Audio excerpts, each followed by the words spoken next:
आज के इस वीडियो में हम कवर करेंगे recently approved drugs bye US FDA. US food and drug administration के द्वारा कौन कौन सी ड्रग्स हाल ही में अप्रूव की गई हैं उनके बारे में हम देखेंगे। ये ड्रग्स बहुत ही ज्यादा पूछी जाएंगी इस साल होने वाले हर फार्मासिस्ट रिक्रूटमेंट एग्जाम्स में, और ये ड्रग्स इंटरव्यूज में भी पूछी जाएंगी। तो देख लेते हैं कौन कौन से टॉपिक्स हम कवर करेंगे। हम कवर करेंगे dermatology drugs, endocrinology drugs, family medicine and gastroenterology drugs. नमस्कार दोस्तों, मेरा नाम है स्तुति। लर्निंग फार्मेसी चैनल पे आपका स्वागत है। लर्निंग फार्मेसी चैनल पे आपको मिलेंगे एक्सट्रीमली इंपॉर्टेंट वीडियोस जो कि फार्मेसी फील्ड से रिलेटेड हैं। अगर आपको ये वीडियो अच्छी लगे तो इसे ज़्यादा से ज़्यादा शेयर कीजिए ताकि बहुत से लोगों को इसका बेनिफिट हो पाए, और चैनल को सब्सक्राइब कीजिए ताकि आपका सपोर्ट हमारे साथ यूं ही बना रहे। तो चलिए शुरू करते हैं हम अपना आज का सेशन। तो अब देख लेते हैं एफडीए ड्रग अप्रूवल प्रोसेस के बारे में। ये प्रोसेस बहुत ही इंपॉर्टेंट है। अगर इंटरव्यू पॉइंट ऑफ व्यू से हम देखें, बहुत सारे इंटरव्यूज में पूछी जाती है और बहुत सारे एग्जाम्स में भी इसका कोई सा भी फेज पूछ लिया जाता है। तो टोटल 6 फेज होते हैं इसके। फर्स्ट फेज होता है pre clinical phase, then phase 1, phase 2, phase 3, new drug application and last post approval phase. Pre clinical phase में क्या होता है कि ड्रग को टेस्ट किया जाता है कि वो क्या सेफ और इफेक्टिव है। एनिमल्स पे एनिमल टेस्टिंग की जाती है। सेकंड फेज में ड्रग का टेस्टिंग की जाती है हेल्दी ह्यूमंस पे। ये शॉर्ट ग्रुप ऑफ पार्टिसिपेंट्स लिए जाते हैं, अराउंड 20 to 80 पार्टिसिपेंट लिए जाते हैं, एंड देन ड्रग को टेस्ट किया जाता है कि क्या वो सेफ एंड इफेक्टिव है। हेल्दी ह्यूमंस पे भी क्या वो सेफ अपना इफेक्ट शो कर रही है। देन ड्रग की टेस्टिंग की जाती है डिसीज्ड ह्यूमन में। इनमें क्या किया जाता है कि एक ग्रुप लिया जाता है जिसमें अराउंड 100 to 200 लोग होते हैं। उनको उन ग्रुप को हाफ पार्ट्स में डिवाइड किया जाता है। आधे लोगों को दी जाती है एक्चुअल मेडिकेशन जो है वो, एंड आधे लोगों को दी जाती है प्लेसिबो। प्लेसिबो क्या होती है? ये कोई भी हार्मलेस पिल्स होती हैं जो कि अब सिर्फ साइकोलॉजिकल इफेक्ट शो करती हैं। साइकोलॉजिकल इफेक्ट मीन्स इनका खुद का कोई एक्शन नहीं होता। बेसिकली शुगर पिल्स वगैरह दे दी जाती हैं कि पेशेंट को लगता है कि वो मेडिसिन खा रहा है, बट एक्चुअली वो मेडिकेशन नहीं होती, उसमें कोई भी एक्टिव इंग्रेडिएंट नहीं होता। बेसिकली यूज़ की जाती है साइकोलॉजिकल पेशेंट जो होते हैं कि उनको लगे कि वो दवाई खा रहे हैं और उनका अपने आप वो ठीक हो जाए, इसमें कोई एक्टिव इंग्रेडिएंट नहीं होता। तो फेज 2 में क्या किया जाता है? Testing on deceased human, half पे प्लेसिबो एंड हाफ पे किया जाता है एक्चुअल एक्टिव इंग्रेडिएंट वाली ड्रग।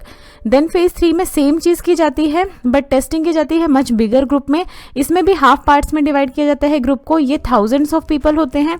हाफ पार्ट्स में डिवाइड किया जाता है। आधे को प्लेसिबो दी जाती है, आधे को एक्चुअल ड्रग दी जाती है, एंड देन देखा जाता है कि ड्रग क्या सेफ एंड इफेक्टिव है, क्या अपना वो एक्चुअल इफेक्ट शो कर रही है या नहीं। देन न्यू ड्रग एप्लीकेशन में अगर कंपनी अब श्योर हो चुकी है कि ड्रग जो है वो इफेक्टिविटी शो कर रही है, देन वो अपना NDA form, new drug application form submit करती है एफडीए को, food and drug administration department को। फूड एंड ड्रग एडमिनिस्ट्रेशन के पास फिर 2 ऑप्शन होते हैं, या तो एफडीए उस ड्रग को अप्रूव कर देती है, ये सारे फेज के ट्रायल्स को देखते हुए अप्रूव कर देती है, या एफडीए जो है वो मोर डाटा के लिए मांग करती है उस कंपनी से। एफडीए बोलती है कि हमें कुछ और डॉक्यूमेंटेशन चाहिए इस ड्रग को अप्रूव करने से पहले। देन एट लास्ट होता है post approval process. Post approval process उस ड्रग के अप्रूवल के बाद की प्रोसेस होती है। इसमें सेफ्टी कंटिन्यू मॉनिटर की जाती है। देखा जाता है कि ड्रग जब मार्केट में गई है तो वो एक्चुअली अपना सेम इफेक्ट शो कर रही है नहीं। अगर ड्रग में कोई दूसरे इफेक्ट्स आ रहे हैं तो उस बैच को विड्रॉ कर लिया जाता है मार्केट से। सो that's all about FDA drug approval process. तो नाउ देख लेते हैं डर्मेटोलॉजी ड्रग्स। डर्मेटोलॉजी ड्रग्स क्या होती हैं? द ड्रग्स जो कि यूज़ की जाती हैं diagnosis and treatment of skin disorders. Skin disorders के लिए जो ड्रग्स यूज़ की जाती हैं उनको हम कहते हैं डर्मेटोलॉजी ड्रग्स। तो देख लेते हैं कौन कौन सी ड्रग्स अप्रूव की गई हैं by US FDA dermatology department में। सो नाउ फर्स्ट देख लेते हैं ड्रग फर्स्ट है बेवेनकोई। इसमें एक्टिव इंग्रेडिएंट है एविल्यूमैब। इसको यूज़ किया जाता है मार्क सेल कार्सिनोमा में, इंजेक्टेबल फॉर्म में होती है ये। ड्रग सेकंड है बेक्सडेला। बेक्सडेला में एक्टिव कॉन्स्टिट्यूएंट है डेलाफ्लॉक्सासिन।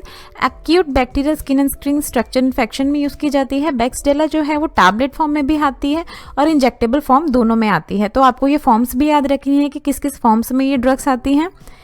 देन ड्रग थर्ड है ड्यूपिक्सेन। ड्यूपिल्यूमैब एक्टिव कॉन्स्टिट्यूएंट है इसमें। इसको यूज़ किया जाता है एटोपिक डर्मेटाइटिस, एटोपिक एक्जिमा, ये भी इंजेक्टेबल फॉर्म में आती है।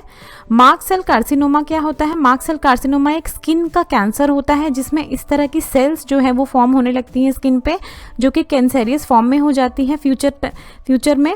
Then acute bacterial skin infection क्या होता है? स्किन पे इन्फेक्शन हो जाता है इस टाइप का, या और भी दूसरे फंगल इन्फेक्शन भी हो जाते हैं स्किन में, तो उसके लिए यूज़ करते हैं बेक्सडेला को। एंड देन एटोपिक डर्मेटाइटिस क्या होता है, रेड ईची स्केली रैश फॉर्मेशन हो जाती है स्किन पे। देखिए जैसे इस बेबी को है चीक्स पे, तो इस तरह की फॉर्मेशन हो जाती है, रेड ईची फॉर्मेशन हो जाती है। इसमें ईचिंग भी होती है, इरिटेट करता है ये किसी भी बॉडी पार्ट को। ना देख लेते हैं कुछ और ड्रग्स। ड्रग नेम रोफेड, जिसमें ऑक्सीमेटाजोलिन हाइड्रोक्लोराइड होता है। Treatment of facial erythema associated with rosacea, ये होती है क्रीम फॉर्म में। एंड एट लास्ट सिलिक, जिसमें ब्रोडालियोमैब होता है, प्लेक सोरियासिस में यूज की जाती है, इंजेक्टेबल फॉर्म में होती है। देन हम देख लेते हैं अब फेशियल एरिथमिया के बारे में। फेशियल एरिथमिया एक ऐसी कंडीशन होती है जिसपे फेस में सुपरफिशियल कैपिलरीज जो होती हैं, जो सबसे ऊपर वाली कैपिलरीज होती है जिसमें ब्लड फ्लो होता है, उसमें ब्लड फ्लो बहुत इंक्रीज हो जाता है, जिसके कारण फेस के ऊपर पार्ट पे रेडनेस शो होने लगती है। एंड एसोसिएटेड विद रोजेकिया, रोजेकिया क्या होता है, जिसमें इन रेड पार्ट्स में पिंपल फॉर्मेशन हो जाती है, पस भर जाती है, जिसको हम सिंपल टर्म में अपनी टर्म में पिंपल्स भी कहते हैं। तो पिंपल्स हो जाते हैं फेशियल एरिथमिया के साथ, तो उसके लिए जो ड्रग अप्रूव की गई है वो है रोफेड। एंड देन सिलिक, जो कि ब्रोडालियोमैब होता है। प्लेक सोरियासिस, सोरियासिस क्या होता है, जिसमें बॉडी के स्कैल्प जो होता है उस पर स्केली रैश फॉर्मेशन होने लगती है, ये रेडिश वाइट कलर की होती है, जिसमें बहुत ईचिंग भी होती है। तो उसके लिए जो हाल ही में ड्रग अप्रूव की गई है वो है सिलिक। ना आप सेकंड देख लेते हैं एंडोक्रिनोलॉजी ड्रग्स। एंडोक्रिनोलॉजी क्या होती है, एक ब्रांच होती है जो कि कंसर्न होती है with endocrine glands and hormones, जिसमें एंडोक्राइन ग्लैंड्स और हार्मोन्स को स्टडी किया जाता है। एंडोक्राइन ग्लैंड्स कौन कौन से होते हैं, जैसे थायराइड होता है, हाइपोथैलेमस होता है, पिट्यूटरी होता है, देन पेनक्रियास होता है। सो इनके बारे में अब हम देखते हैं कौन कौन सी ड्रग्स अप्रूव की गई हैं बाय यूएस FDA। ना आप देख लेते हैं ड्रग के बारे में। ड्रग फर्स्ट है पार्साबिप, जिसमें है एटिल कैल्सिटाइड एक्टिव कॉन्स्टिट्यूएंट है, इसको इंजेक्टेबल फॉर्म में होता है, यूज किया जाता है। Secondary hyper parathyroidism in adult with chronic kidney disease on haemodialysis. Haemodialysis क्या होती है, ब्लड प्यूरिफिकेशन प्रोसेस होती है, ब्लड को प्यूरिफाई किया जाता है उन पेशेंट में जिनको किडनी की डिसीज होती है, तो ब्लड को डायलिसिस के थ्रू प्यूरिफाई किया जाता है, तो उसको यूज किया जाता है हाइपर पैराथायराइडिज्म। अभी इसके बारे में हम देखते हैं। एंड देन ड्रग सेकेंड है क्यूटर्न, जिसमें होता है dapagliflozin and saxagliptin inadequately control type 2 diabetes में इसको यूज किया जाता है, और ये टैबलेट फॉर्म में होता है। तो देख लेते हैं क्या होता है हाइपर पैराथायराइडिज्म। हाइपर पैराथायराइडिज्म ये हमारा थ्रोट है, ये थ्रोट है, इसमें ये थायराइड ग्लैंड होता है, एंड ये जो होते हैं ये पैराथायराइड ग्लैंड होते हैं। तो जब इन चार में से पैराथायराइड ग्लैंड, चार में से कोई भी एक जो है वो एबनॉर्मली ग्रो हो जाता है ट्यूमर के फॉर्म में, और बहुत सारा पैराथायराइड हार्मोन जो है वो रिलीज करने लगता है। पैराथायराइड हार्मोन ब्लड में सर्कुलेशन बढ़ने के कारण क्या होता है कि एक्सेसिव थ्रस्ट, बहुत ज़्यादा प्यास लगने लगती है, बहुत ज़्यादा थकान होने लगती है, किडनी स्टोन्स की प्रॉब्लम आ जाती है। सो उस को रिलीव करने के लिए जो ड्रग अभी हाल ही में अप्रूव की गई है वो है पार्साबिप। एंड देन टाइप 2 डायबिटीज़ के लिए जो ड्रग अभी अप्रूव की गई है वो है क्यूटर्न। तो चलिए आगे देखते हैं। Now third is family drugs. Family drugs क्या होती है, ये एक ऐसी ब्रांच होती है मेडिसिन की जो बेसिकली डील करती है प्रोवाइड करने के लिए basic health care to all the members of the family. तो देख लेते हैं कौन कौन सी ड्रग्स जो है वो रिसेंटली अप्रूव की गई हैं बाय यूएस FDA। ना आप देख लेते हैं ड्रग के बारे में। ड्रग फर्स्ट है ट्यूलन, जिसमें प्लेकेनेटाइड होता है, adult with chronic idiopathic constipation में इसको यूज किया जाता है। ट्यूलन जो है वो टैबलेट फॉर्म में होती है, 3 mg की टैबलेट होती है इसकी। And then second drug is Qtern, dapagliflozin and saxagliptin होता है, इनएडिक्वेटली कंट्रोल टाइप 2 डायबिटीज में यूज किया जाता है। क्रॉनिक इडियोपैथिक कॉन्स्टिपेशन क्या होता है, idiopathic means cause of the disease जो है वो नोन नहीं होती, पेशेंट को किस कारण से वो डिसीज हुई है ये पता नहीं लग पाता, अनआइडेंटिफाइड रह जाता है। एंड कॉन्स्टिपेशन क्या होता है, कॉन्स्टिपेशन ऐसी कंडीशन होती है जिसमें पासेज ऑफ स्टूल जो है उसमें बहुत डिफिकल्टी होती है, या फ्रीक्वेंसी जो है स्टूल पासेज की वो कम हो जाती है, 3 times इन अ वीक हो जाती है। So that's all about this 2 drug, Trulance and Qtern. अब देख लेते हैं गैस्ट्रोएंटेरोलॉजी ड्रग्स के बारे में। गैस्ट्रोएंटेरोलॉजी क्या होती है, एक ब्रांच होती है जो कि डील करती है विद डिसऑर्डर ऑफ स्टमक और इंटेस्टाइन। वो ब्रांच जो कि स्टमक और इंटेस्टाइन के डिसऑर्डर से डील करती है उसे हम कहते हैं गैस्ट्रोएंटेरोलॉजी। देख लेते हैं कौन कौन सी ड्रग्स अप्रूव की गई हैं बाय यूएस FDA। ना आप देख लेते हैं ड्रग के बारे में। ड्रग फर्स्ट है सिम्प्रोइक, नेल्डिमेडिन होता है active constituent, opioid induce constipation में यूज किया जाता है। सिम्प्रोइक जो है वो इंजेक्टेबल फॉर्म में होता है। ड्रग सेकेंड है जेरोमेलो, टेलोप्रिस्टेट इथाइल होता है इसमें, कार्सिनॉइड सिंड्रोम डायरिया में इसको यूज किया जाता है, जेरोमेलो टैबलेट फॉर्म में होता है। एंड ड्रग थर्ड इज ट्रूलेंस जिसमें प्लेकेनेटाइड जो अभी हमने देखा, adult with chronic idiopathic constipation में इसको यूज़ किया जाता है। ओपियोइड इंड्यूस्ड कॉन्स्टिपेशन क्या होता है? ओपियोडिक एनाल्जेसिक होता है जिसको पेन को रिड्यूस करने के लिए, पेन रिलीफ के लिए यूज़ किया जाता है, बट लॉन्ग टर्म लेने से कॉन्स्टिपेशन प्रॉब्लम हो जाती है, तो इससे रिलीफ करने के लिए हाल ही में जो ड्रग अप्रूव की गई है वो है सिम्प्रोइक।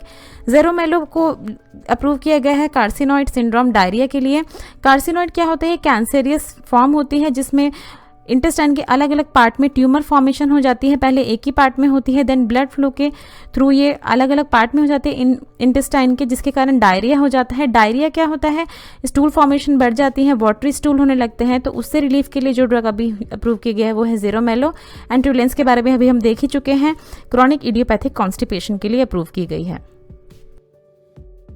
Thanks for watching. इस वीडियो में बस इतना ही। नेक्स्ट वीडियो में हम कवर करेंगे कुछ और ड्रग्स जो कि अप्रूव की गई हैं बाय यूएस FDA, जिसमें हम कवर करेंगे genetic drug, haematology drugs and immunology drugs. दोस्तों, अगर आपको ये वीडियो अच्छी लगी तो इस वीडियो को ज़रूर लाइक कीजिए। अगर आप इस चैनल पर पहली बार आए हैं तो प्लीज़ चैनल को सब्सक्राइब कीजिए, हिट कीजिए नीचे दिए हुए सब्सक्राइब बटन पर, ताकि आपको फार्मेसी से रिलेटेड वीडियोज़ देखने को मिलती रहें और आपका सपोर्ट हमारे साथ यूँ ही बना रहे। अगर आपको कोई सवाल या सुझाव है तो नीचे दिए हुए कमेंट बॉक्स में कमेंट करें। ये कुछ हमारे रिलेटेड वीडियोस के लिंक है जिन पे क्लिक करके आप उनको देख सकते हैं। दोस्तों, लर्निंग फार्मेसी पे आने के लिए और ये वीडियो देखने के लिए आपका बहुत बहुत शुक्रिया। मिलते हैं अगले वीडियो में।